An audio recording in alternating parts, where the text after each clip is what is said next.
We are going to start. Ladies and gentlemen, good afternoon and welcome to the side event, European Sustainable Tourism and Circular Economy, Shifting Tourism Towards Circular Economy Models. My name is Stefania Ministrini. I work at ISPRA, the Italian Institute for Environmental Protection and Research, and I will be the moderator for this side event. So let me briefly introduce a few information for the side event. The side event has a hybrid form and it will be recorded. We have 5 speakers here today in Nicosia, and other 3 speakers will connect remotely from Rome, Brussels, and Luxembourg.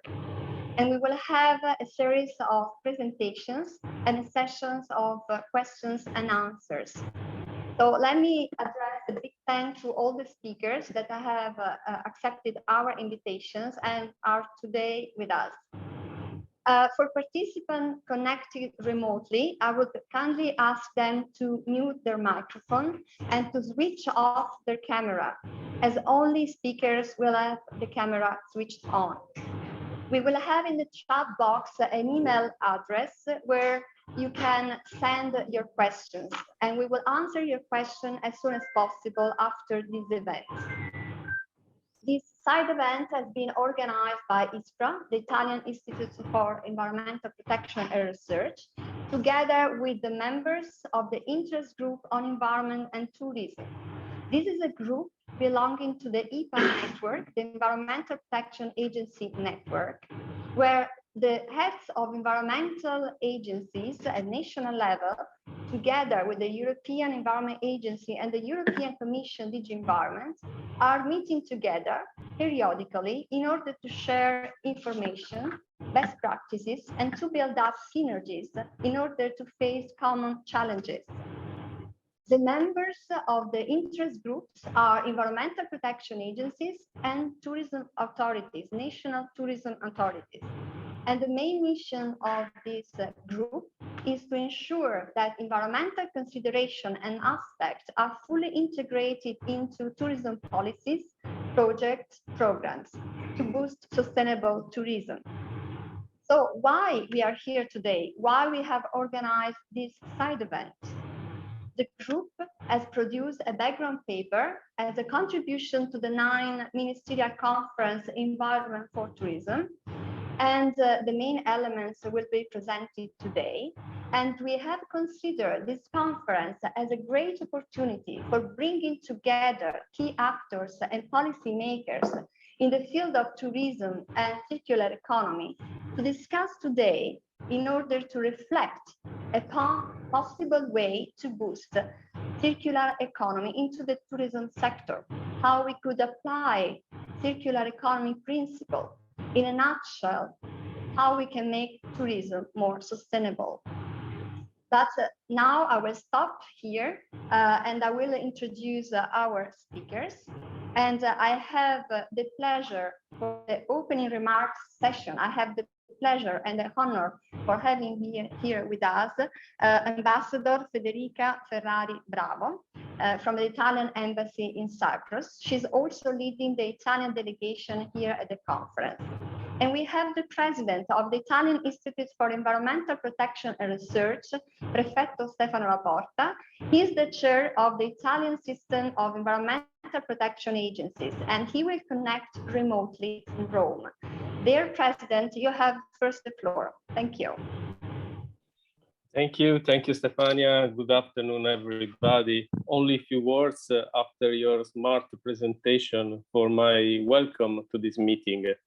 And first of all, I would like to thank the UNECE Secretariat and the authorities of the Republic of Cyprus for hosting us at such relevant ministerial conference, as well as our speakers for their participation at our side event.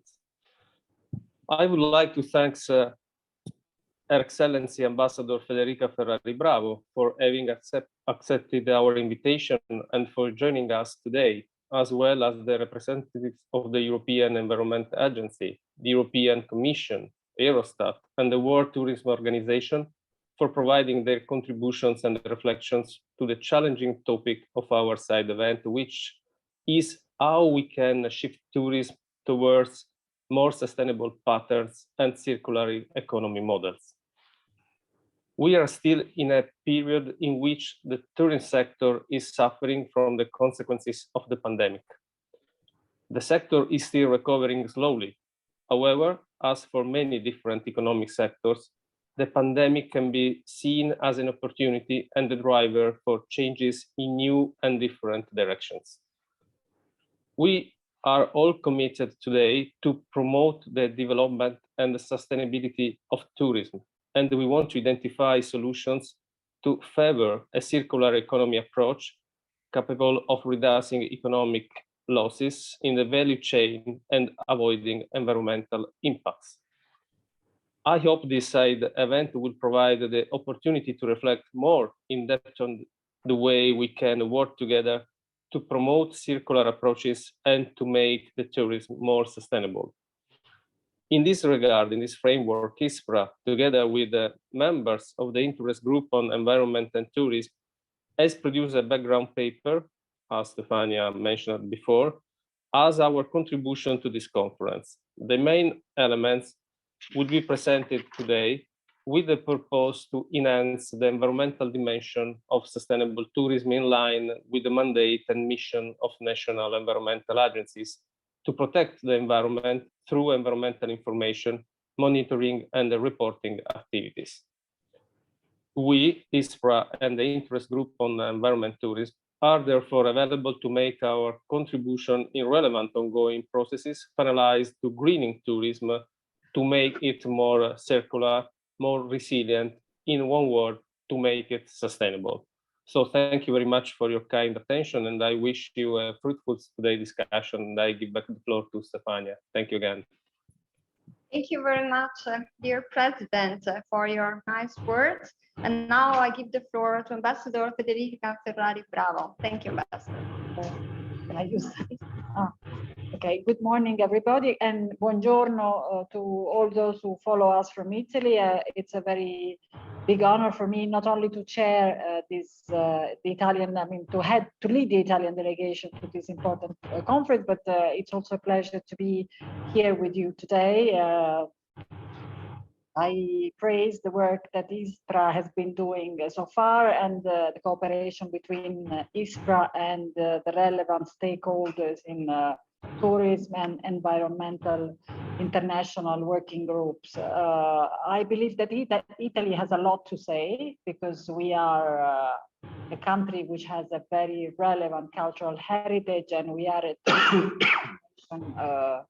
since many years, and we face serious threats because of sustainability, and not only because of pandemic, but because probably too many people come to Italy and too many people move around the world. So I'm very curious to know what experts can suggest to governments, and probably experts can also share best practices and critical situation. And in this respect, I believe Italy has a lot to say for the good and for the worst aspects of a problem that we know very well and that our government and local municipalities face every day, I would say. And I'm also happy that the conference, UNECE conference, takes place in Cyprus. Cyprus is also a touristic destination, has done a great effort to organize this conference, and which is so far going very well. And the government of Cyprus is very much involved into this organization. But also Cyprus is very much affected by not only climate change, but also sustainable development, because also Cyprus, being a small island, needs to develop best practices and learn from mistakes that were made in the past because of its political and environmental poor vocation. So I'm sure also for the Cypriot participants to this seminar, your expertise and what you will discuss together will be very, very important.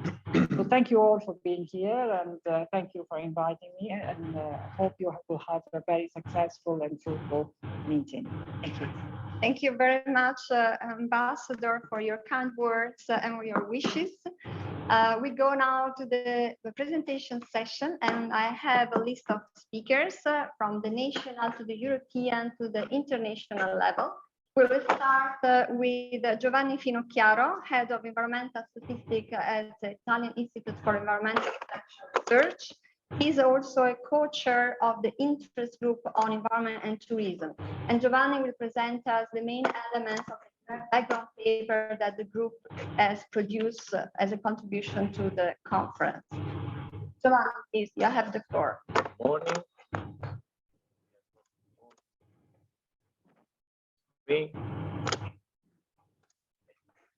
So, good morning and welcome everybody.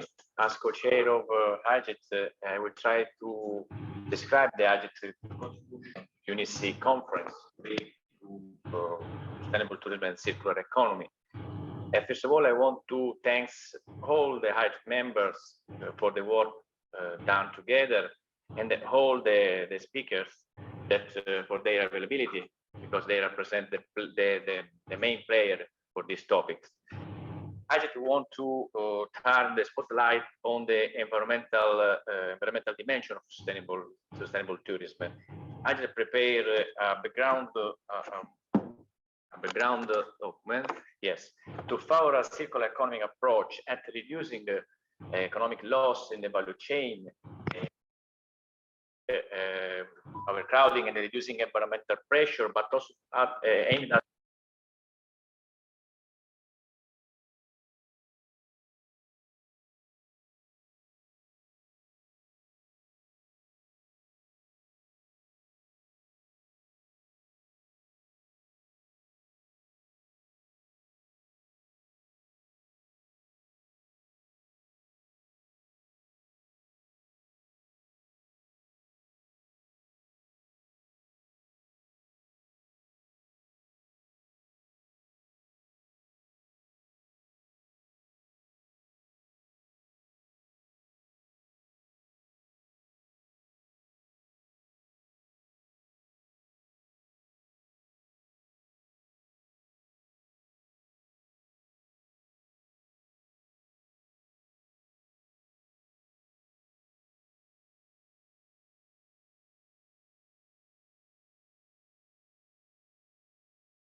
We can't hear you anymore.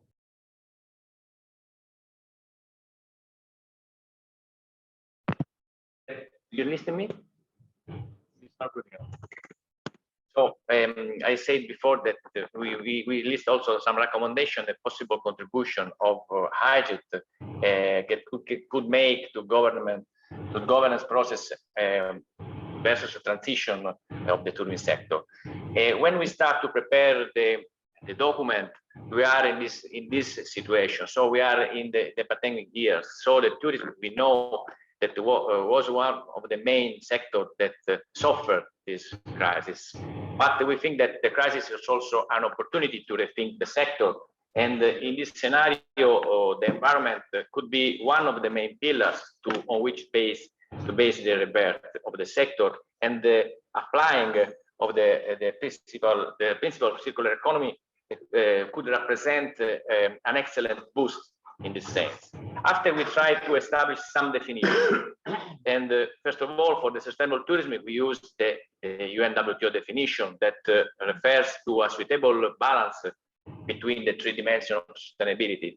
For circular economy, we have found more than 100 definitions in bibliography, but we choose also for coherence with the EPA network, the same definition used in the Bellagio Declaration. You know, the Bellagio Declaration is the final output of the Bellagio process that the European Environmental Agency and the ISPRE, the Italian Institute for Environmental Protection and Research, led in the last few years.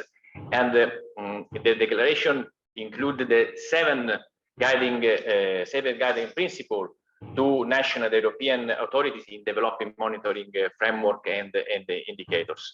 In the next slide, but also in the document, in the specific box, we try to show some example of the main environmental impacts of tourism linked to the circular economy. why linked to circular economy? So we thought that this impact which could benefit from a circular approach to tourism. And in this slide we put also some suggestions, some address of Egypt to go in the right direction for our opinion, obviously. So we start with energy use and climate change. We know that tourism generates emission of greenhouse gas. We know that tourism have a high energy demand. Above all, some of the subsector of tourism, so transport, accommodation sector, are more energy consumer. So for this reason, I just believe that could be useful to adopt renewable energy technologies in the accommodation sector, and so to invest in this technology, also to support to promote the tourism, to attract tourism for this environmental reason. Besides the waste, we know that the generation of solid waste linked to tourism sector are need for its appropriate management, because it's another environmental issue, above all for the tourist destination that suffer more than other of the demographic pressure of the tourism due to tourism. And in that case, I just believe that it's important that tourism industry continue to improve and adapt its operation towards waste prevention. And in particular, we hope that the requirements of the Waste Framework Directive are applied correctly.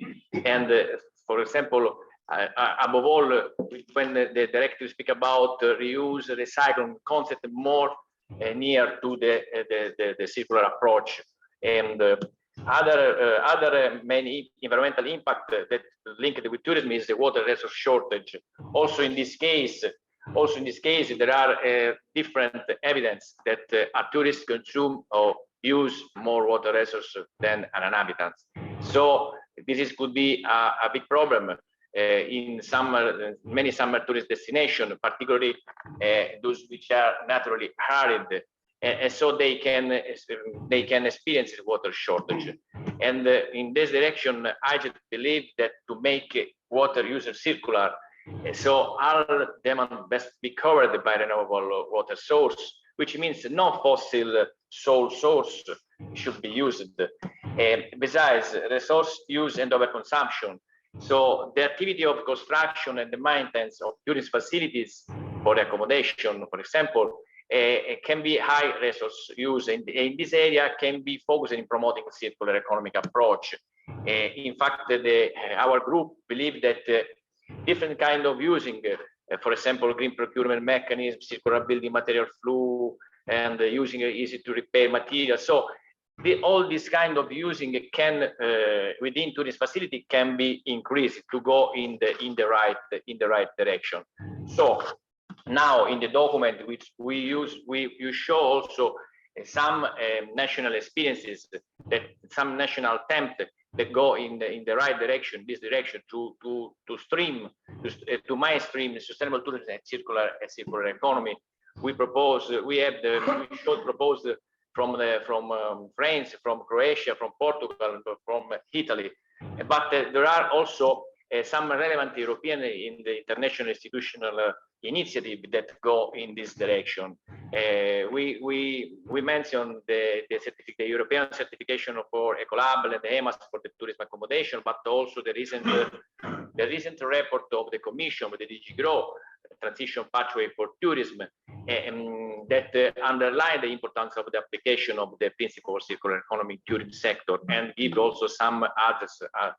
And finally, we mentioned also two international initiatives promoted by One Planet Network, but supported also by WTO. And I think about to accelerate the sustainable production and consumption in tourism sector.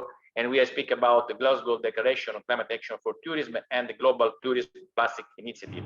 So both embrace the concept of circular approach. So I just believe that the European Environmental Protection Agency can play an important role to encourage, to support the tourism industry to pursue sound environmental management and adopt really green business model go in that direction. But obviously also all the government at all levels can play an important role in conjunction and in support with the industry, promoting sound environmental practice in individual tourist business. We are a list of some possible action, but now I want to move to the other important part for us in our document related to how we can measure the circular sector. And we can say in general how you can measure the tourism and environment. In this slide, I put the main framework related to circular economy at European level. So the core set indicator of Eurostat for circular economy modeling framework and the large declaration and its principle. In the other slide, I list the main experiences in tourism world based on an important integrated approach supported by WTO that represent a way forward in a circular economy key. Are very important initiatives, but are based essentially on accounting tools to monitor the economic and environmental aspect of tourism. Until now in Europe at the national level, there are non-consolidated experience, but only sporadic attempt and often due to specific project. So it's necessary to operate in this direction. But I just believe that together with this initiative, based essentially on accounting tools to monitor the economic and environmental aspect of tourism. So they are under the umbrella of the system of environmental economic accounting.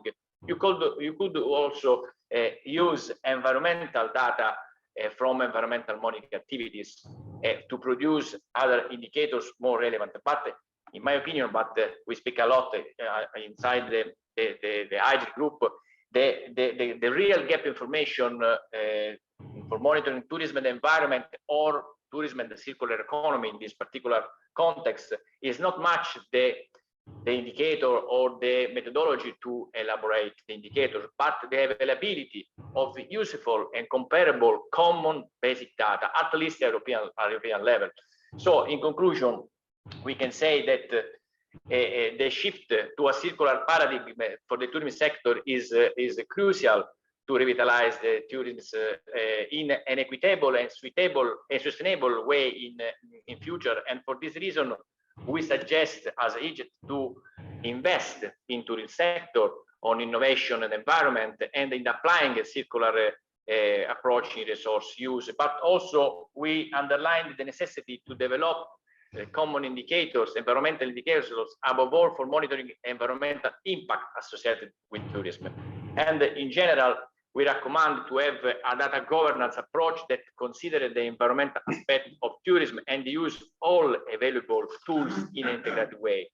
So finally, the document, but also today's event, want to formally point out to the main players in this topic that for environmental dimension of tourism sustainability, both in terms of expertise, but also in terms of data or environmental monitoring indicators, IJET is there, and IJET can give contribution to the various ongoing process.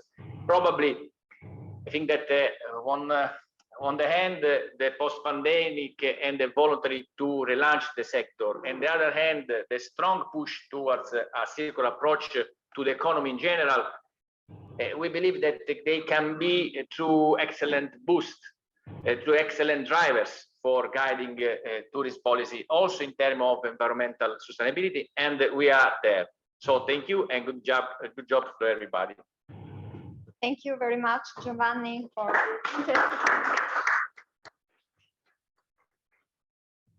I now give the floor to the next speakers, Luc Bass, who is the head of the Coordination Network and Strategy Program at the European Environment Agency. Luc, I have the floor, please. Thank you, Stefania. Good afternoon, everyone. If someone, where can we move the slide? Because I think I'm going to stay here. Yeah. Okay. So this is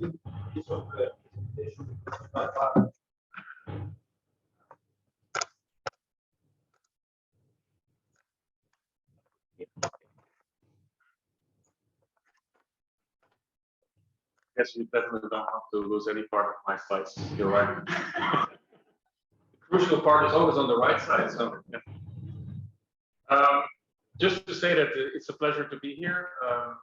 The European Environment Agency, as was mentioned a few times, hosts the secretariat of this informal network of the heads of the European Environment Agencies. We have different interest groups, and one of them is on sustainable tourism.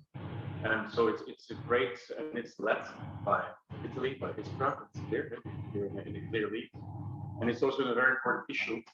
At the agency itself, we do not specifically focus on the sector of tourism. It may be in the future, and when the needs start to emerge and even become bigger, something that is not by definition excluded, but at this very moment, it's not a specific focus. And overall, the focus, of course, is linked very much to the energy and mobility context, and now more recently also more and more in agriculture and food systems. But of course, the tourism sector touches upon all these systems. So it's one of these sectors where you can look at a very integrated approach because it's affected by all the sectors that are kind of supplying tourism over the place. So in a sense, it's an interesting exercise. And the proposal from EGET, the implementation of this group, is hopefully one that will be fully agreed and then widely shared because I think also a lot of valuable interest. I'll take you through a journey of some reminders first, because of I've heard a lot of talk about the pandemic, and of course it's where the tourism sector slowed down, and there's a moment of reflection that is then becoming possible. And I think it was reminded a few times. Unfortunately, if you look at now post-pandemic, what happened is that the acceleration of just the volume and the travel is just accelerating as it was before. So it's a reality check. And at the same time, just of course after the pandemic, we're confronted with the war in Europe, the crisis that comes from it, with increasing prices, inflation. So the challenges overall on what we see are vast. At the same time, we also come to a realization that it's not only about efficiency, it's also about sufficiency at some point. Clearly, with the energy and the gas prices, we're looking at sufficiency to find ways to reduce, and this is triggered by a war. You could argue it should also already have been triggered by the climate crisis and the biodiversity crisis. But for the first time, we're confronted with what sufficiency is. And on the next slide, just a reminder of and particularly here, the socioeconomic trends, as well as the Earth system trends. You can see that they're almost in line. And everything that's going up in the socioeconomic has the immediate effect of all these parts of the ecosystem, of the different production and water use and consumption. So you see this in this overview of these global trends that in the current paradigm, we're not even close at bend in the curve. And in a way, the next slides will point to what the bend in the curve can or should look like. And I mentioned sufficiency, that's one important part. One thing that I also remind your presentation just now, John, is the point of governance. It's a very important point that we get your governance right, because without governance, we won't make it last. And most importantly, it's about equity as well. That's where it gets, of course, tricky if you look in, especially the tourism sector, and where is the right for tourism, and how much has it have to be? And everybody should have an opportunity to enjoy tourism. But then again, what are the levels? Here in this graph, we mostly talk about decoupling resource use from GDP growth. That is, and that we're not even close. We are relatively decoupling in some countries, but not absolutely decoupling. But it's actually beyond that. It's also the actual environmental impact versus the well-being. And then the gap becomes bigger. And of course, we have to bring those two together to make sure that we're successful. Huge challenges. It's necessary to repeat it, but of course, it's also something that can demotivate because of the magnitude of the challenge. And so we also have to look at where are the opportunities and where are we going forward. And on the next slide, you will see at least a bit of a positive message on the resource efficiency curve.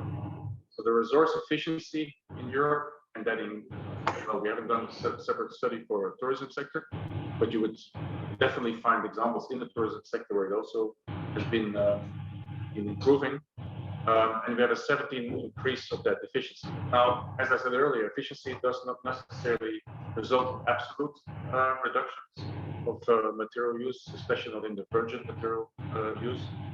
But at least there's some good sign and a good direction. But if you look back to what one would hope to be the easy part of the environment challenge, it's to avoid waste, to recycle waste.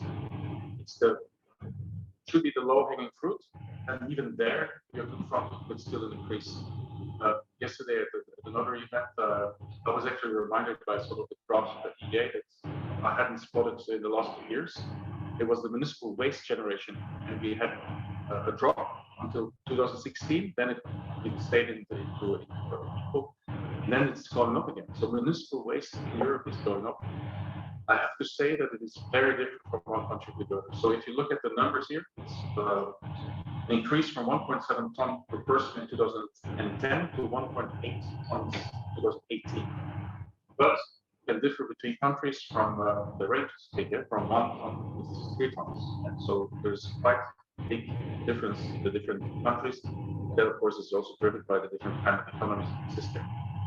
Of course, where the sector of tourism then becomes more dominant, it could be interesting to explore a bit further what that is.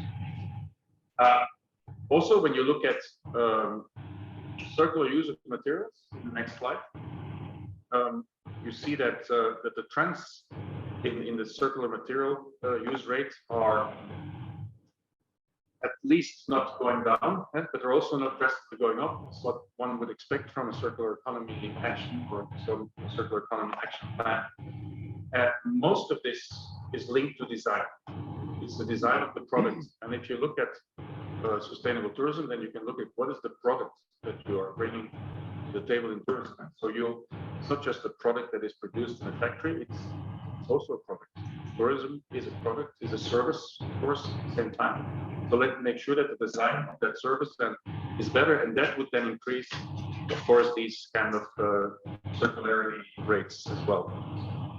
The main thing is that secondary materials are still not competitive with virgin materials. It's very often. So the choice falls to what is easily to manage, easily to resource at a not too high price. And of course, there is a very difficult competition between secondary materials and primary. On the next slide, a big reminder about the context in tourism. I think it becomes even more dominant because it's a global affair.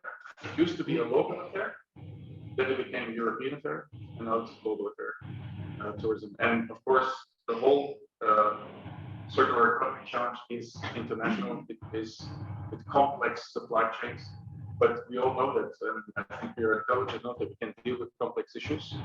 The problem is that in policy making, the solutions are often very linear and not kind of multifaceted. And that is one of the challenges back to governance, as mentioned before, and also mentioned in the paper. So you need to be careful with these actions, because as you know, as soon as you start checking on your supply chains, you get this protectionism point from the rest of the world, from the trade community and from the World Trade Organization itself. So there is always a challenge on that point. So it's very important to have this collaboration in supply chains. And of course, if you look at the different consumer demands that are increasing globally, and even more so outside of the region that we are most familiar with, then of course the numbers become even more challenging. So these global supply chains, they get more and more global, and therefore we need to do extra efforts to track. Just one example that is where these things are being discussed is in the International Resource Panel. So I just wanted to remind that the agency is also very active there, with our executive director being the lead author for the next report that is to come out in the second half of next year, if I'm not mistaken. And then finally, maybe a number from the OECD that's interesting to mention, which is not on the slide, but prediction from OECD is that global material use, now I'll repeat it, global material use will almost double.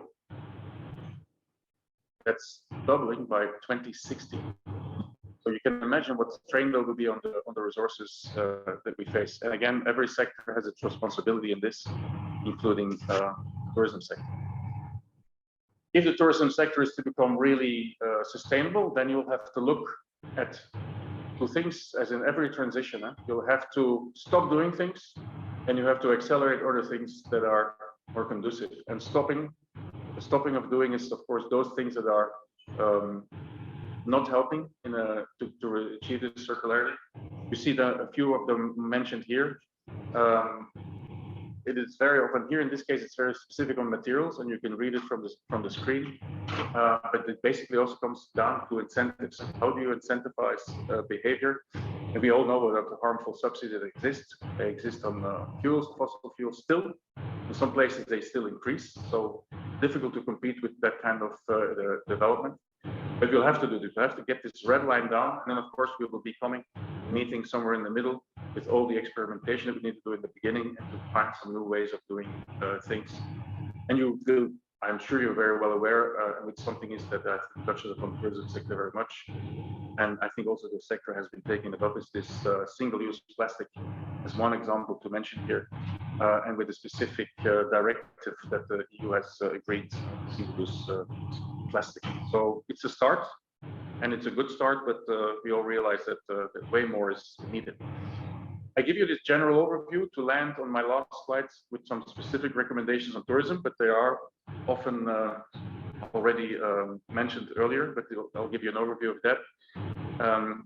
And I think I'll just go to this context of, on the one hand, the Green Deal.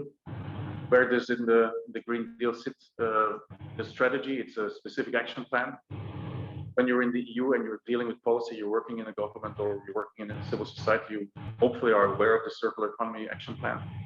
People outside of the EU may be less, so it's just to repeat. And the areas of work that you see in the agency have been fully aligned with and to support the European Green Deal implementation, which is obviously way beyond the environmental acquis per se, as I call it. Acquis is what the implementation of the legislation in the EU, in the member states. It's way beyond that. It's working with the other sectors. And again, we don't have a program at the EA, but the tourism sector is an important sector from also the numbers we've seen before. If you want to know what's going on in circular economy, on circularity, you need to monitor this. In the next slide, you'll see these 7 principles that the Bellagio process has proposed, and that's a very solid framework that is, of course, complementing, trying to support also what Eurostat does, as was also said before. I mean, you need to be able to see whether the transition is actually happening. You need to know that there are some indicator groups that you can define and bring together. There is, of course, a whole range of data and information that you need, and that may have to be refined to get circular economy really on track. And again, I'm not reading them all off, but it's quite a solid framework that was developed in Bellagio, in a nice tourist place, by the way, and together with the leadership also from Israel. So that was, and it's still going on and will be continually further developed in partnership in the EA, ISPRA, and the other parts of the network. So now to come to a bit of pointing at more specific work that is being done at the agency. Just in this slide, again, I don't want to elaborate too much, but I think almost every of the actions that happen here would be valuable for the tourism sector as well. There's these 3 big strands of work. We work on coalition building because there is many more data than the EA produces. There's much more knowledge at all these levels. And of course, you could argue that in this context, we would then kindly add the WTO in the list of coalition building if it's about tourism. That would make sense. Here in this case, at the moment, it's mostly at the UN level with the UNECE and the OECD. And then, of course, yeah, when we look at these reports that we deliver, we have a state of nature report, state of water report, and there's a state and outlook report where circularity is fully embedded as well. And then finally, what are or could be some considerations for the tourism sector. As I said earlier, when you talk about design, it's not just a product, it's also for a service. And in a service, in this case, you really talk about the business model. So you have to get the right business model from the start and be brave enough to abandon some of the old practices. Find, of course, compensation or trade-offs to make sure that a business is still livable or it's still also profitable. there is some real great examples of places in Europe where governments start to understand other values of tourism, and then become then a unique selling point for a certain country, and then the attractiveness for this tourism then changes. And it's very often linked to, of course, the nature tourism and the different kind of footprint that this tourism has compared to what you do in a hotel at the beach with all the services you get delivered. And I noted down one of the elements was food waste. For the few times I've been in such a chain of hotel, then the food waste that you see just happen in a hotel itself is just horrendous. And this should be easy things to solve, and unfortunately it doesn't seem to be the case. It's also because it's very simple. I'm trying to go now to very Colossian, as you say, the day-to-day thing. It's just not offering as much. You don't have to have the super choice of everything and everything. Is that the reason why you go to a certain hotel? Because you have 150 choices of salad, and then of course it's not being used. I know this is down to earth, but I wanted to give you a very down to earth example. Dematerialize your tourism. Aim at recycling materials. Mentioned again also in the building context. What is interesting is, of course, how far you travel. Does it have to be that far? And the pandemic was one of these opportunities where I think we all discovered our own country in more detail, and we discovered the beauty and not the need maybe to travel to the other side of the world. It is challenging because it's this free choice of what you want to do, but how much and how free has that choice to be, or how can we motivate people maybe to not travel as far? Again, I don't want to read them off. I hope you can see them beautifully and clearly in front of you. But I think with those six elements here, where we look at operators, where we look at buildings, at the business models, at the value, and of course also how your financial resources kind of new tourism are key.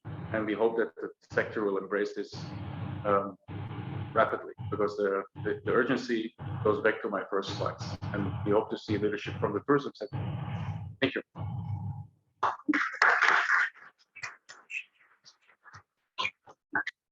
Thank you very much, Luc, for bringing the EA perspective to the topic. Now I give the floor to Mr. Dirk Glassers, who is Director of Sustainable Development of Tourism Program at the WTO, the World Tourism Organization. Thank you very much. You want to speak to the podium? Perfect.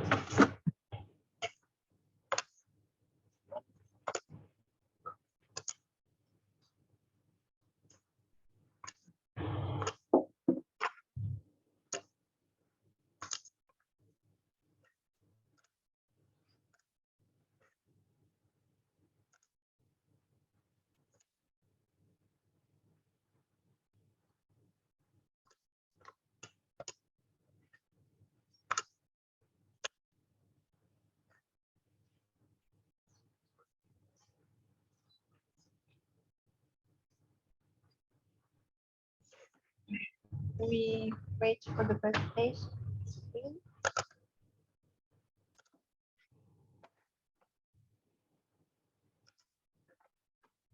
I hope technology won't.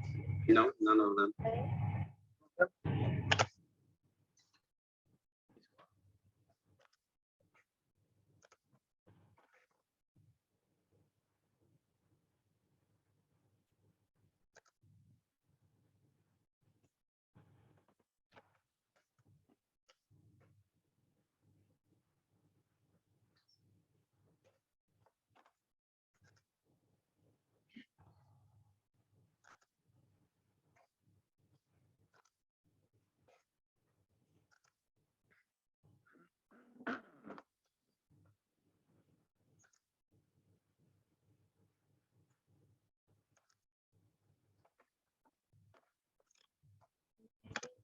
Problem. No.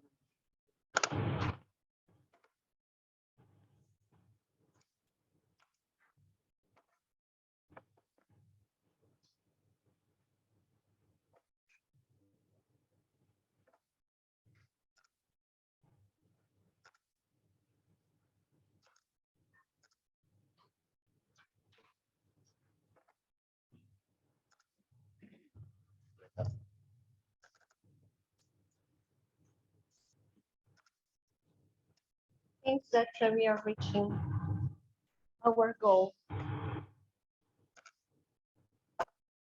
The presentation is on. Mr. Glasser, please. Thank you.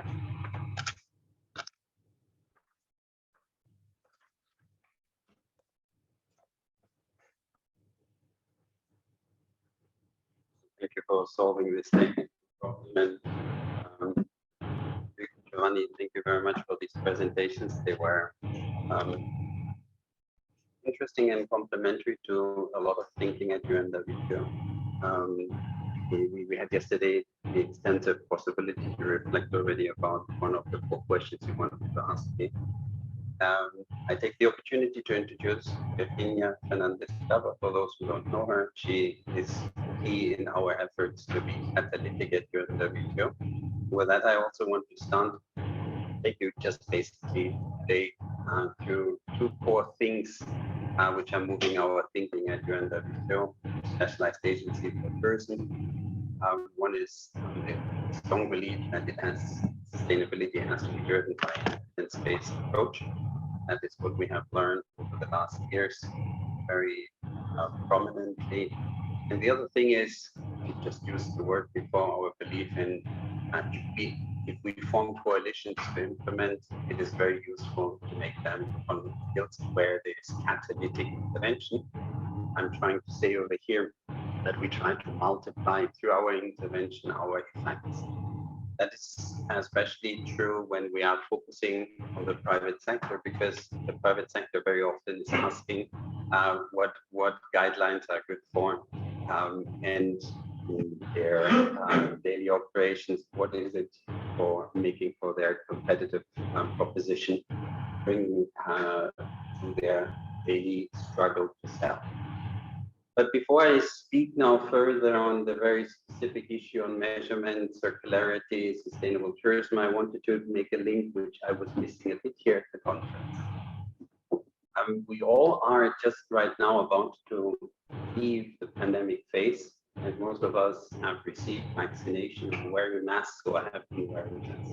And what we were forgetting was, on one hand, and many people still remember that the tourism sector was one of the sectors hardest affected by the each and every of our customers, of the people working for the tourism sector, have seen what it means to go through a pandemic. They have felt economically the impact of the pandemic, but at the same time, they all have made a personal experience that what we need in our current pandemic strategies are the development of medicines, and especially vaccinations. And that is right now where I want to start, tell you that this approach is an approach that has been in close collaboration with the WHO and the emergency committees of Ebola, of Zika. We have started in the WHO already with SARS back then to take this theme very serious, and we have been working as well in the emergency committee with WHO on COVID-19. Our approach of hoping that effect and then develop medicines, vaccinations is the wrong one. We have to think about pre-pandemic strategies, which are actually avoiding the occurrence of that, what we call nowadays pandemics. That means the factors, and if you read the IPBES report on pandemics and biodiversity, you will find the empiric evidence on that issue, that it is actually the driving factors, climate change and loss of biodiversity, which are also driving pandemics. And here is where I start. The option for sustainability for our societies, and especially for tourism, is not an option, it's an investment, necessary investment, so that the second point I wanted to explain to you now more in depth is taking place. Societies, Giovanni, you used before the word, and I think the Madam Ambassador was making reference to the word resilience as well, is something which is driving us enormously. Resilience as a subcategory or a parallel category to sustainability is fundamental. If we opt for an economic activity, which is tourism, if we are addressing a human desire, which is tourism, we have to be aware that that is a very volatile activity, and that we, for the resilience of our societies, have to make all efforts to make that more sustainable and to address the underlying reasons.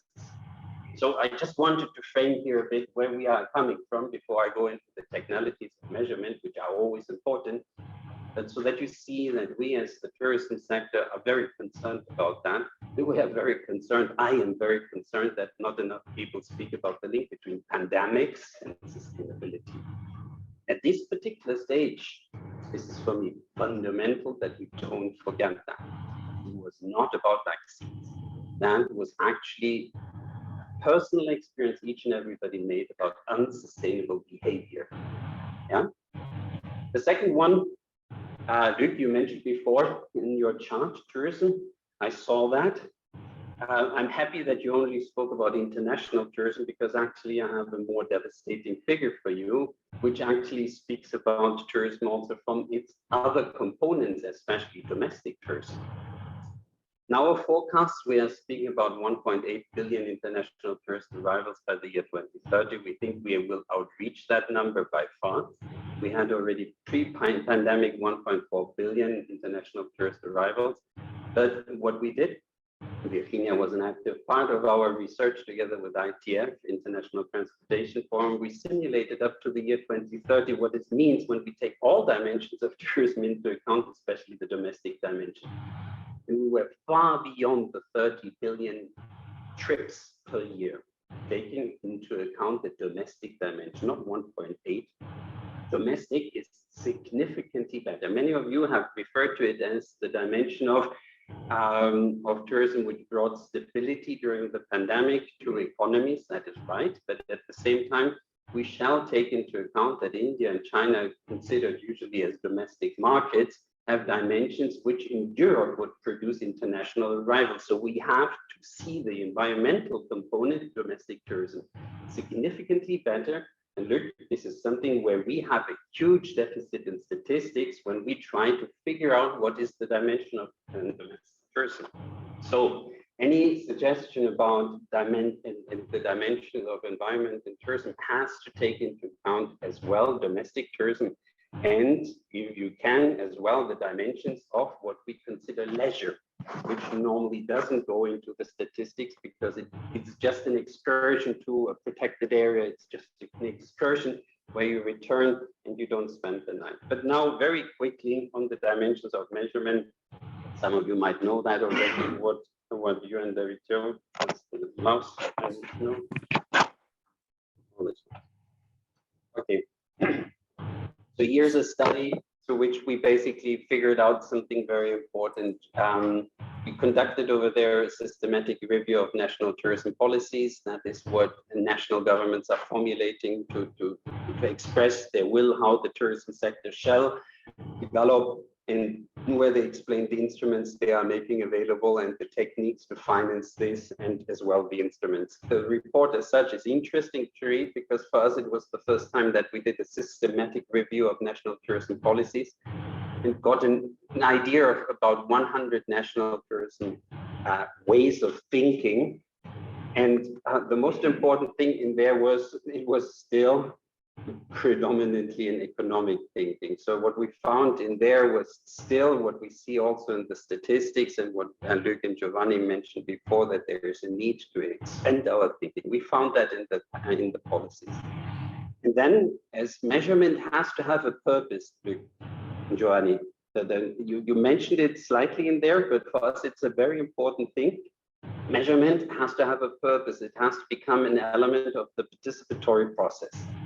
I mentioned that yesterday to you in the 90s, during the WTO, when we, for the first time, suggested over there ways of measuring sustainability and published our guidance on indicators for sustainable tourism. We titled that work back then with a very funny title: What Tourism Managers Need to Know. It's not a usual publications title, but stress the point. It's actually what the manager on the ground needs to know, what actually needs to be propelled through the evidence so that his arguments are as much as possible evidence-based. Yeah. And here what you see in the second column, that was the review then, 38%. We looked at national tourism organizations, administrations, websites, and where they published the performance of the tourism sector. And we saw that the progress reports as such were made available in 38% of the cases, but progress reports, including environmental data, were only made available in 1 out of 10 national tourism organizations, meaning, yes, we speak about that, and the report, I missed to mention before, the report, all the strategies stressed over there is an important objective that sustainability shall be pursued. So sustainability without any acceptance was mentioned in all national tourism policies, but when it came then to the areas you addressed before, measurement is falling short. Here I mentioned about the transportation-related CO2 emissions, another report through which we analyzed ambitions of the tourism sector and developed over their scenarios up to the year 2030, that the current ambition was not sufficient.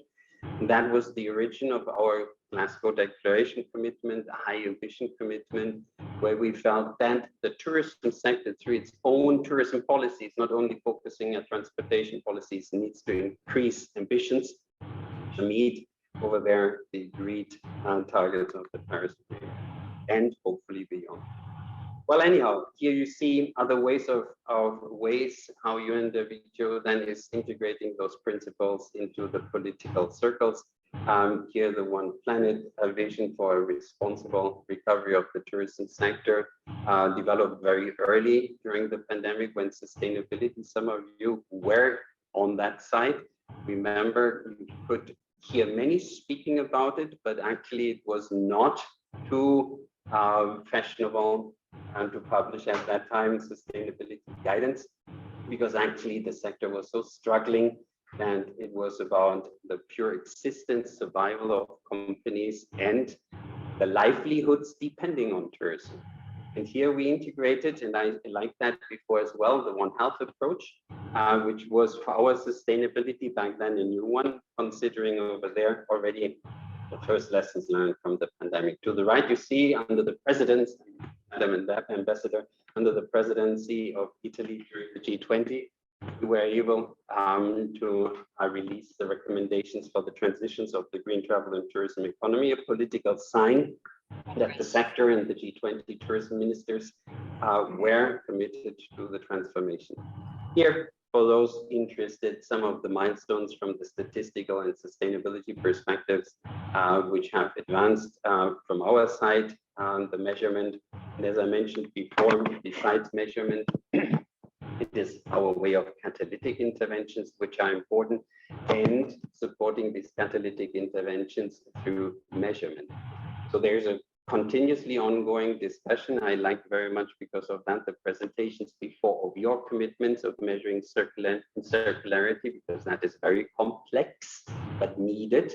So while we are focusing on catalytic interventions, we are at the same time very interested in providing continuously better evidence. Yesterday, 2 reports were launched in the presence of our colleagues from UNEP, the government of France, which actively supported that financially on the measurement related to plastics, related to the second commitment. But here, the One Planet Sustainable, I forgot to congratulate our colleagues here from French government for the support, which we are very grateful. And I encourage any other government being present here in the room to consider supporting the One Planet initiative as actively as France is doing that. We are very grateful for that. It is helping the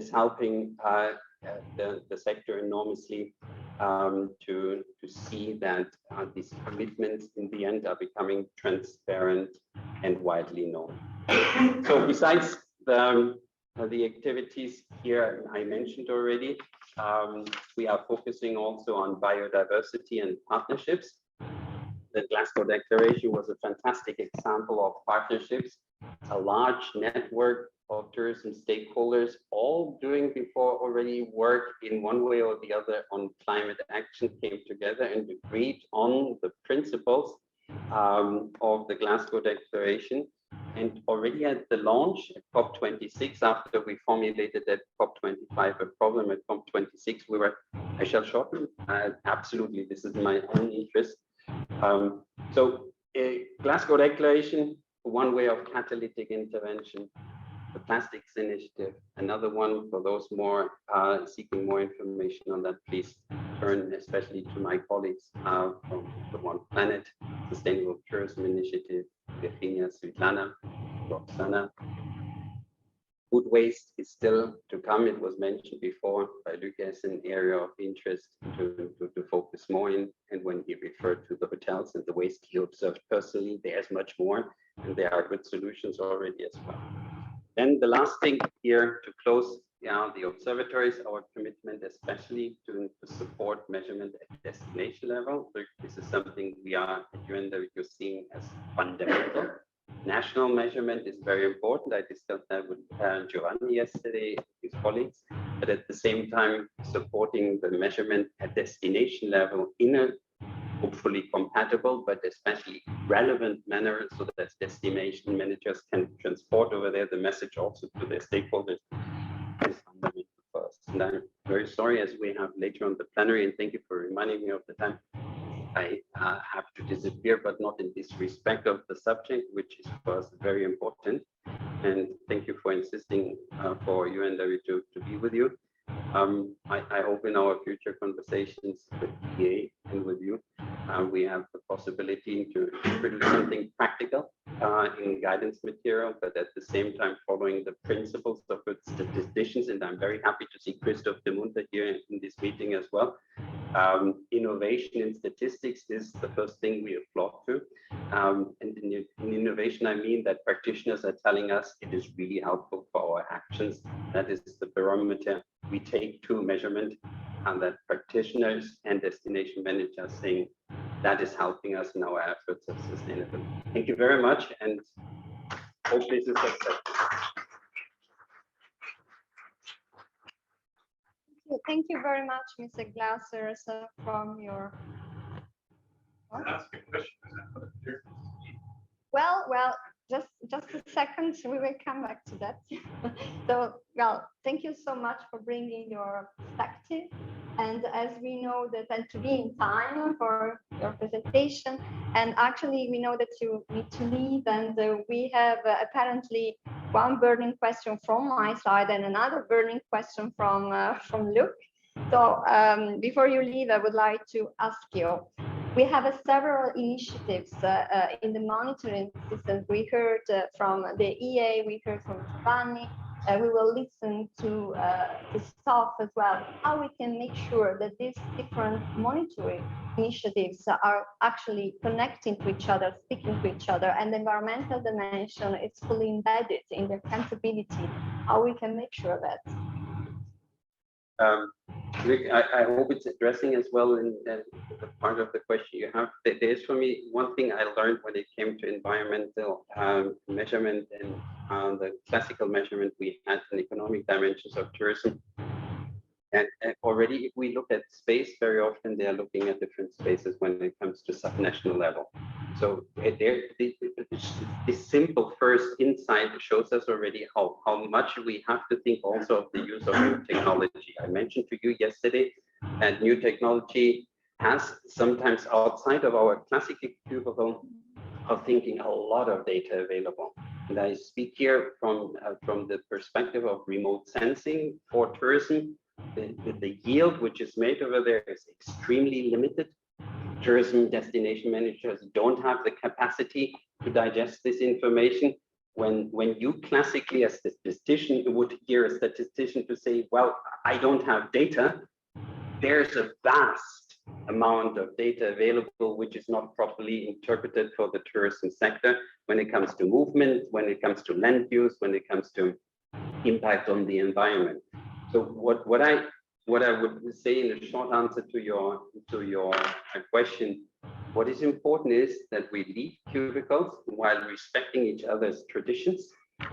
There are good traditions of statistics, of methodologies, and defining over there first the indicators, but at the same time learning from what the sector is doing, because the sector very often is using already nowadays also for its economic estimates, methodologies which are a bit different, more innovative. So instead of defining first tourists and then measuring the tourists, they are looking at movements of people, yeah, which are reflecting then categories of movements which you wouldn't have categorized as tourism, as I mentioned before.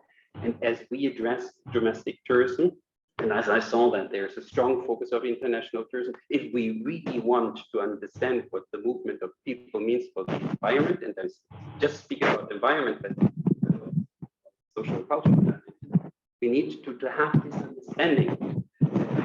Very important in classical statistics, but we have to use also right now more fluent approaches to yield properly information and data which is available out there, and question it and interpret it properly. Very clear. Thank you so much. Luke, exceptionally, you have the floor for making a burning question to Dirk very shortly, because we are running out of time. It's a short question, because when I ask a question, I hardly make a statement. The question is about the declaration in Glasgow, which is a very great aspiration. It's a year since then, almost. Is there also an action plan that goes with it?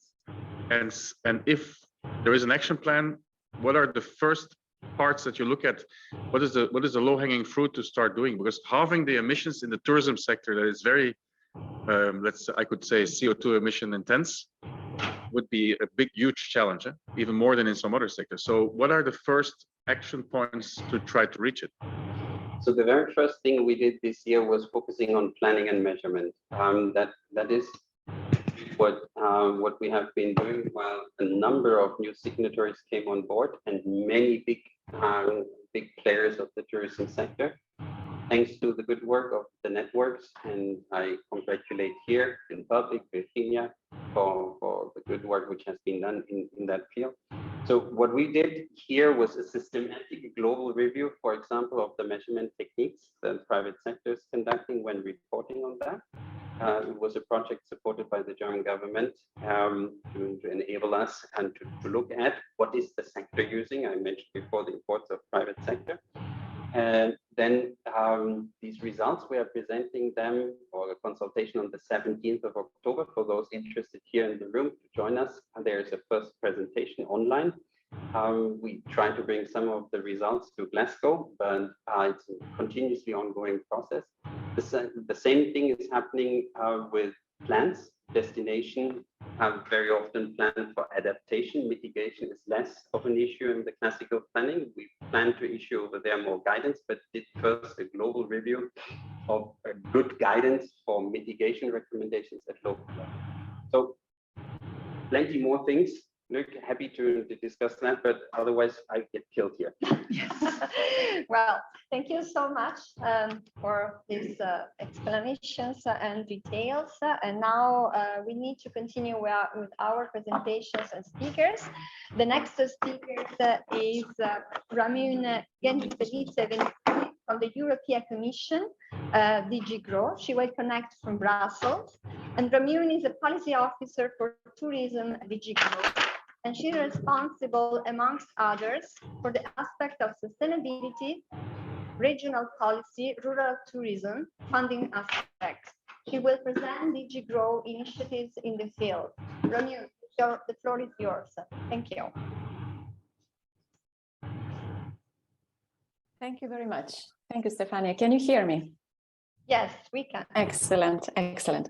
I would like to first of all congratulate you and thank you for this forum, for this discussion, because it's not every day that we see tourism stakeholders, or let's say authorities of tourism, discussing together with environmental authorities. So this is a very much welcome initiative. Thank you very much. And also I read with great interest the document that you presented. I'm here to talk very briefly about EU transition pathway for tourism, why we have it, what is there, and how you could contribute to this exercise. So very briefly, we have launched this exercise, the pathway, because the EU industrial strategy that covers 14 industries of 14 industrial ecosystems, as we call, together with tourism. Tourism is one of them. Was aiming precisely to accelerate this twin transition. You know that in Europe we talk about green transition, first of all, digital transition and resilience. So these are our key goals going hand in hand, and tourism was the first to start this exercise. What it is about, it is first of all a co-creation process, so meaning that we had during a year discussions with all the stakeholders involved. We have achieved a document that is a set of actions that we have agreed together with how to achieve them and who should be, let's say, involved and in what moment, with concrete targets. So we have this agreed, but it is a process at the same time. So now we are starting to implement it. And I will explain to you briefly where we are at with this. Now, first of all, just an idea of the types of actions we have. We have grouped them in this way again because this is the structure for all 14 ecosystems, and we would have different industries following the same path, right? So we focus on green transition, digital transition. We also talk about policy and governance, so the actions that are needed there. We talk about how we want to support stakeholders, SMEs in particular, because it's the core of our ecosystem. When I talk about ecosystem, this is again the terminology we use in European Commission. We talk about tourism ecosystem, tourism sector. Skills and resilience is another set of actions that are gathered there. So it's important to understand that while all of them are very closely interlinked, so very often actions in digital transition, so investing in data, in digitalization, will help precisely green transition. About the actions in greening tourism. First of all, we talk about sustainable mobility, right? We discuss about how transport companies have to achieve the reduction of greenhouse gas emissions. We talk about sustainability mobility plans and how to have increased intermodality use. Circularity of tourism services, the subject of this session, is of course very important.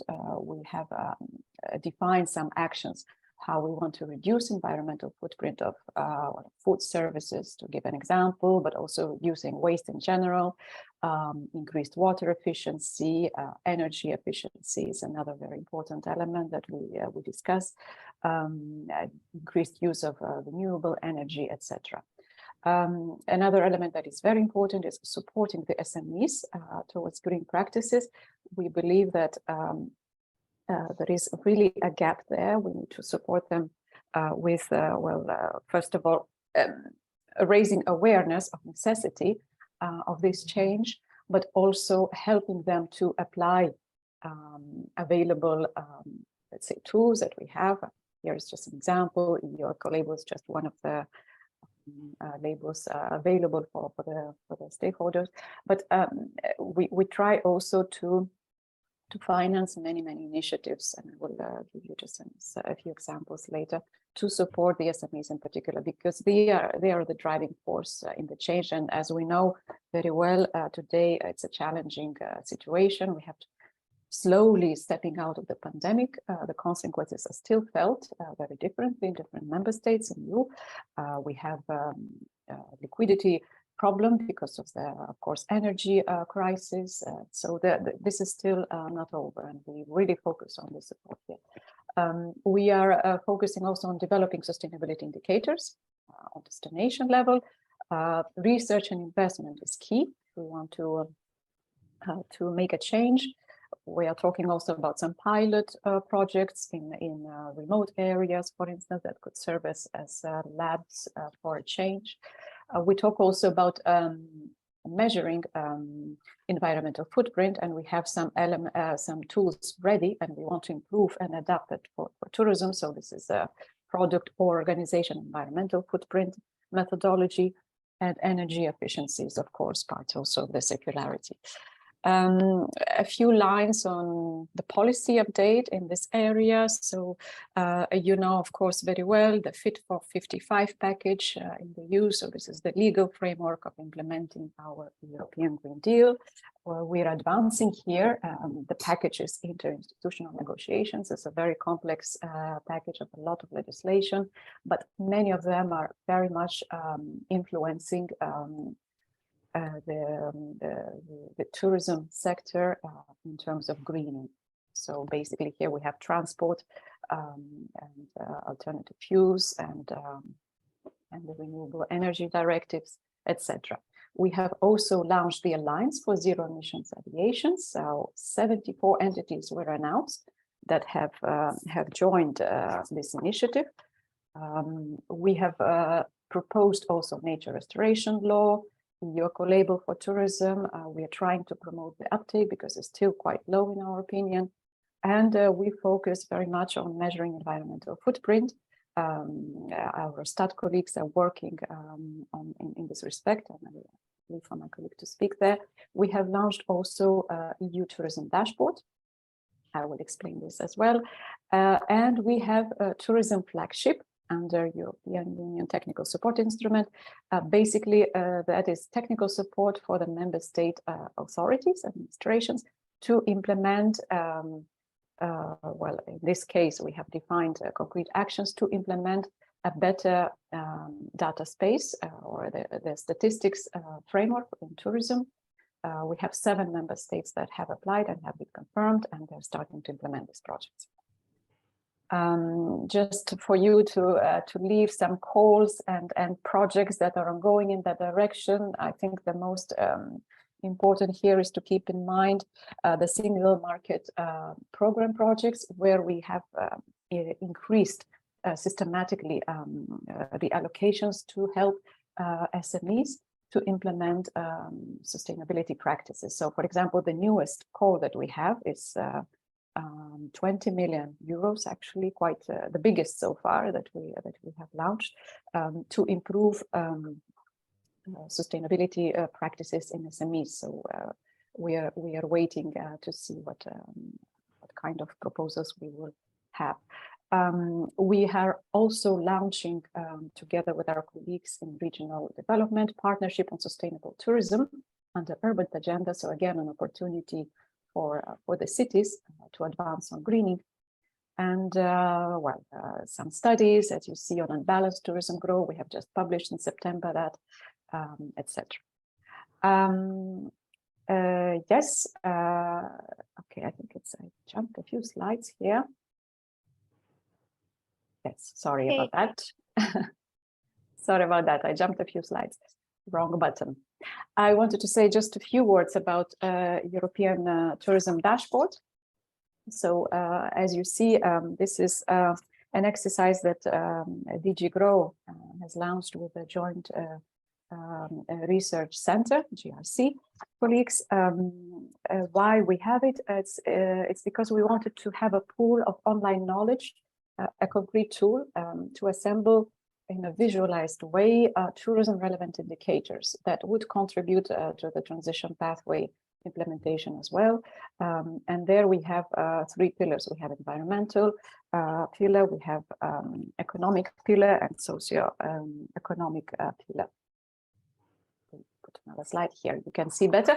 And for example, for environmental impact, to measure environmental impact, there is a set of indicators that has been defined. We will be launching together with GRC colleagues already next week this tool online, so we will have the possibility to explore. It has been revised and consulted with the member states, so it's a tool that is in progress. And the interface, the web interface, will be available with the destinations view and the map view per each pillar. It's just to say that this was also a task assigned to us by the EU Council, so the Commission had to develop this tool, and we are delivering now. Thank you, Ramon. Yes, and very briefly, just how we are implementing the pathway now. So now we have collected already quite a few, over 100 commitments from different types of stakeholders, so from regions, member states, but also the industry, SMEs, associations, where they show very concretely how they contribute already to the implementation of green transition, digital transition.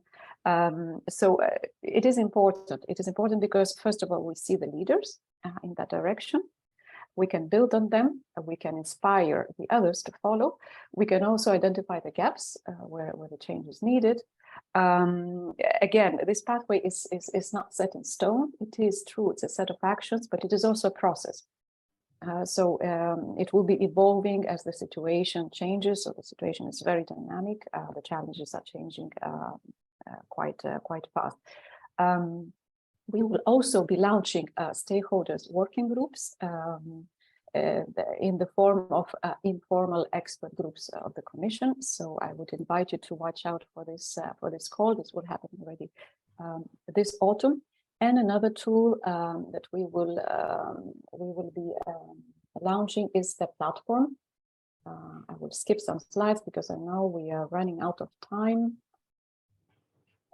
Here, I just wanted to leave this slide. That will be very useful, I believe, because we're talking a lot.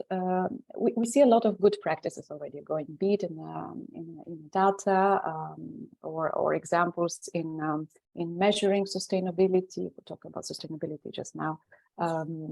Really, a lot of good examples. We want to have one shop stop, if I can say so, an online tool where we have all the knowledge and all the tools gathered, and at the same time that will be let's say a space for the stakeholders to network. This will be again a tool that will be available for this expert group that I mentioned of the stakeholders that would be the guiding body on the implementation of the pathway. I'm sorry if I was rushing, but I'm aware that we're short of time. And just to wrap up here, we are of course working with the member states because we need the strategic support, the political support. So we do hope that the current Czech presidency will propose for the Council to establish an EU agenda for tourism that will be a political framework to implement the actions of the pathway. We have also technical setups in the EU, how we work with the member states. So we have Tourism Advisory Committee. We work, of course, with other institutions very closely with the Parliament, the two committees, and we're always open to the suggestions from the stakeholders.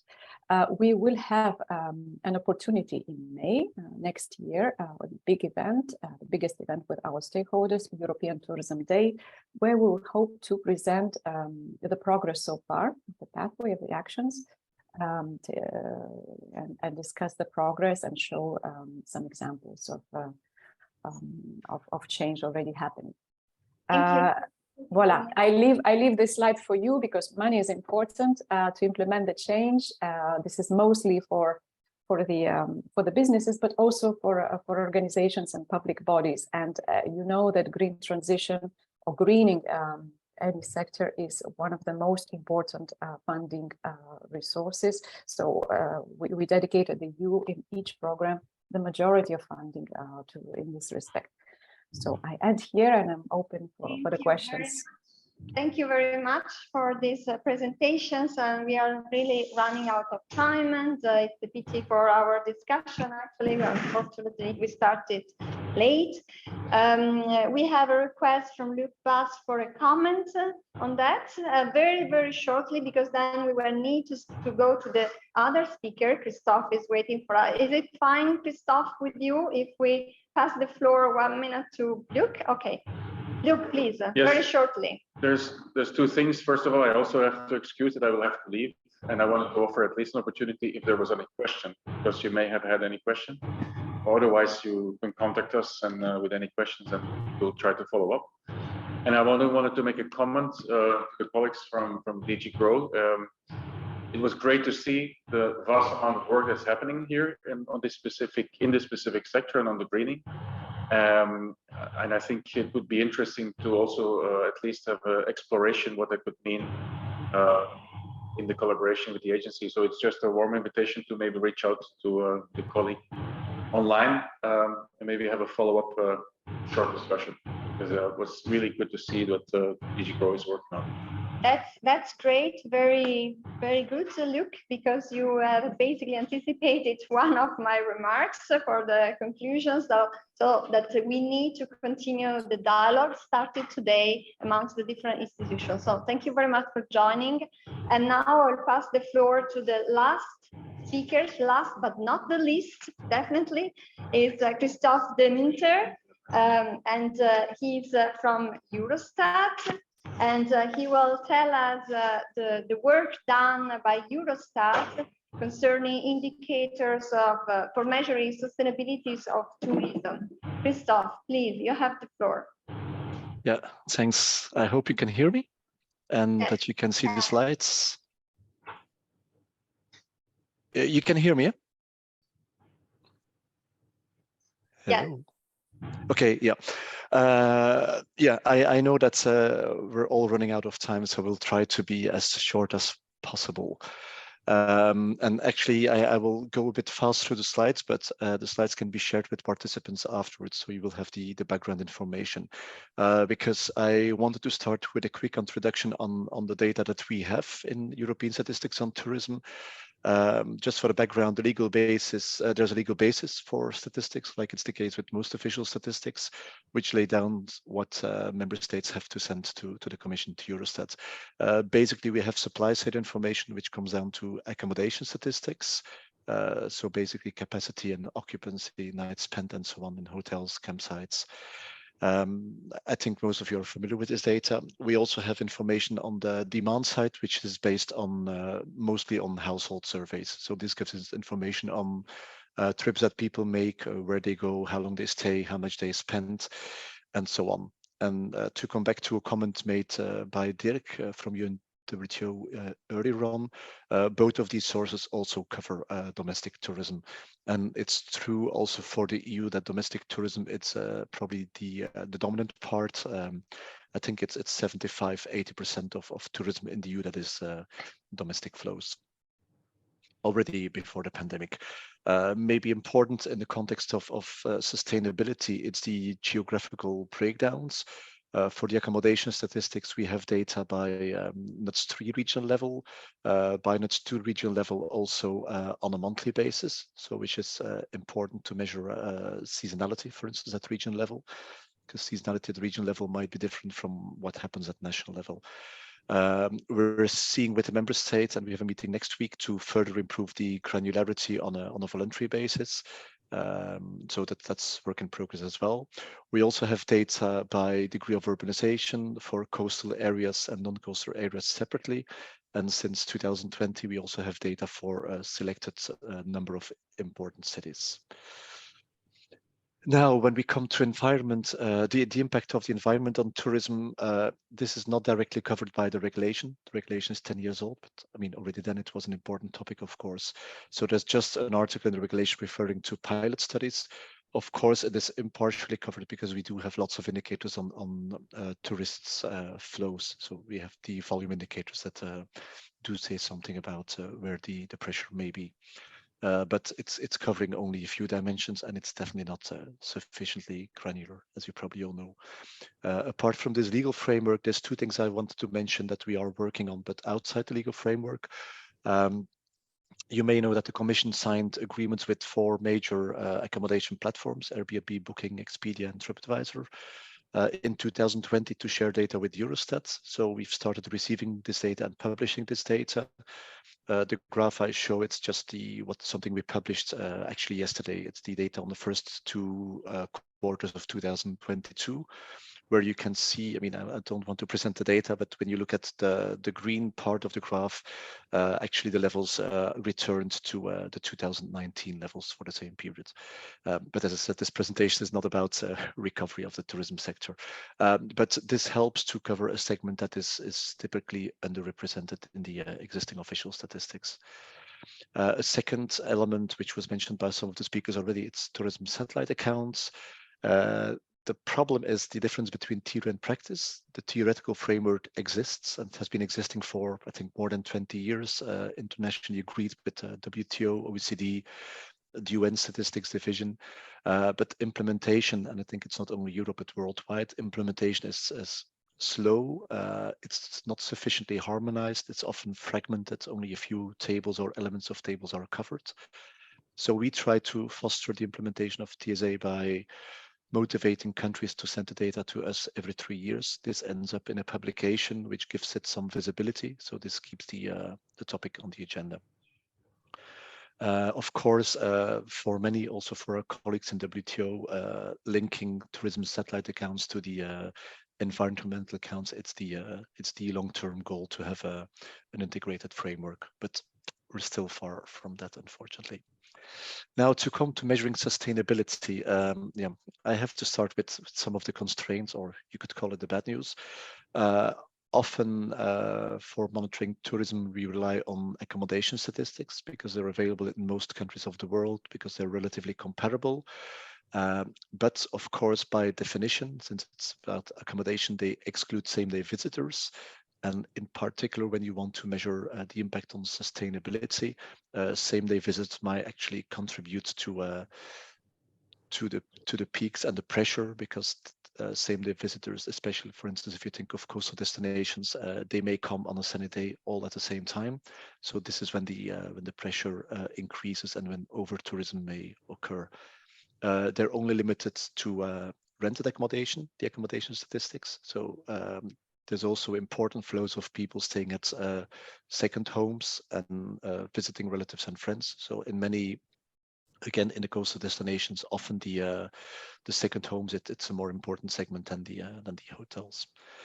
And well, a technical thing, many countries have a threshold. They only collect data on establishments with 10 beds or more, which excludes some of the or many of the micro enterprises. A second constraint, it's the temporal granularity. I showed a slide that we have monthly data, annual data. We have data at NUTS2 level. Of course, the impact of tourism is different throughout the year. So in coastal destinations, I think seasonality is quite clear. But even if we have monthly data, we can monitor seasonality. For instance, when it comes to water and energy use, we might even need weekly data or data comparing weekdays with weekends, or even within a certain day, there may be pressure. For instance, the moment that everybody returns from the beach and wants to take their shower. So over a 24 hours period, there may not be a problem on average. But in specific peak moments, there might be an issue. Official statistics often don't go into that detail. So this is also a bit to the limitations that our traditional sources have, namely samples. So we are counting a lot, like many others, on auxiliary information, big data, and so on, to help us to further disaggregate the data. For the geographical granularity, it's a bit the same story. Often the data that we produce, it's like a lowest common denominator approach, what we can collect in surveys, and it doesn't always have the desirable destination level information. Also, regional level often means administrative areas, and this might not be enough to actually monitor specific tourism destinations. And I'll have an example in the next slide. This is work that was done by our colleagues. It shows a map of accommodation, but for 10-kilometer grids using some disaggregation methods.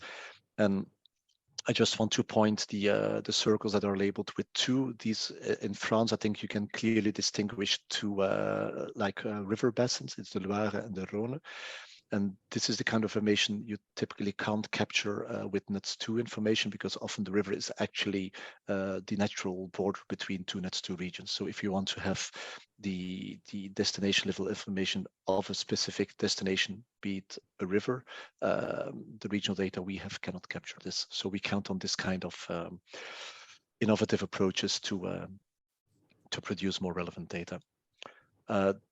I had some references to other initiatives, but it was mentioned already. It is the UNWTO MST and the dashboard that Ramona just mentioned, so we'll skip this. And then I will come to what I basically wanted to talk about. It's our current work. as Ramune also mentioned, we are setting up a system of indicators. The idea is to work in 2 stages, or to have like an incremental approach. We want to publish indicators that are feasible, clear, and comparable.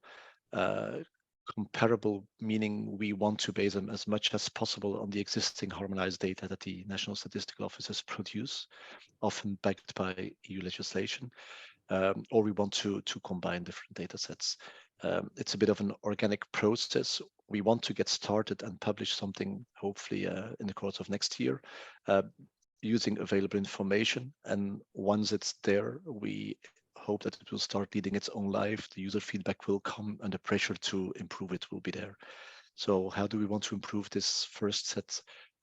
By adding more indicators that are more difficult to produce, but also by deepening the existing indicators, namely having better granularity. And again, that's where we probably have to count on the new techniques to work with data.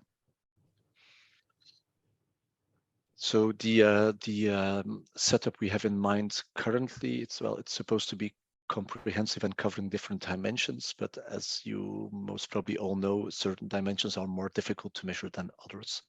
In the concept of sustainability here, it goes beyond only the environmental sustainability. It's also the economic sustainability of the sector, the labor market aspect, social and cultural impact of tourism, of course, the environmental dimension, where we could consider indicators like the share of trips that are made by train, by plane, and so on, rating water quality.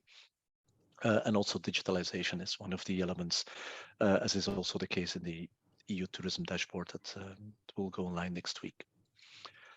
So as I said, this is work in progress.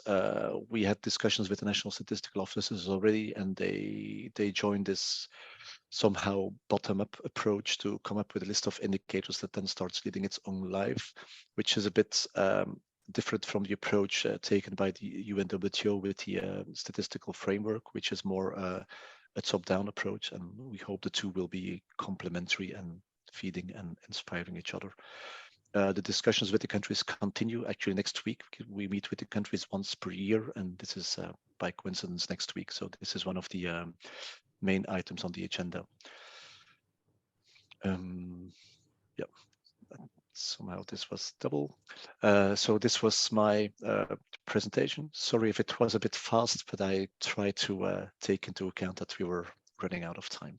So if there's questions, shoot. Yeah, thank you very much, Christoph, and thank you for being in time.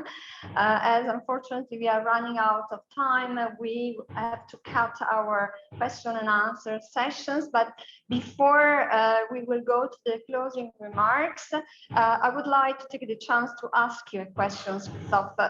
Due to the specific role and mandate of environmental protection agencies that are collecting data and providing environmental information, how these institutions could could contribute in populating your indicators? If you could tell us shortly. Yeah, well, as I mentioned in the presentation, we just want to get started, and what we want to avoid is that we have like a table with indicators that is very fragmented with lots of empty cells. So we prefer to have only a few indicators that are actually available for all the countries. So that's why in the first stage, we just want to look what we have in our own shop of official statistics at Eurostat, be it from a tourism area, environmental statistics, other areas. Of course, we don't want to be too narrow-minded, and we also want to look outside our own shop.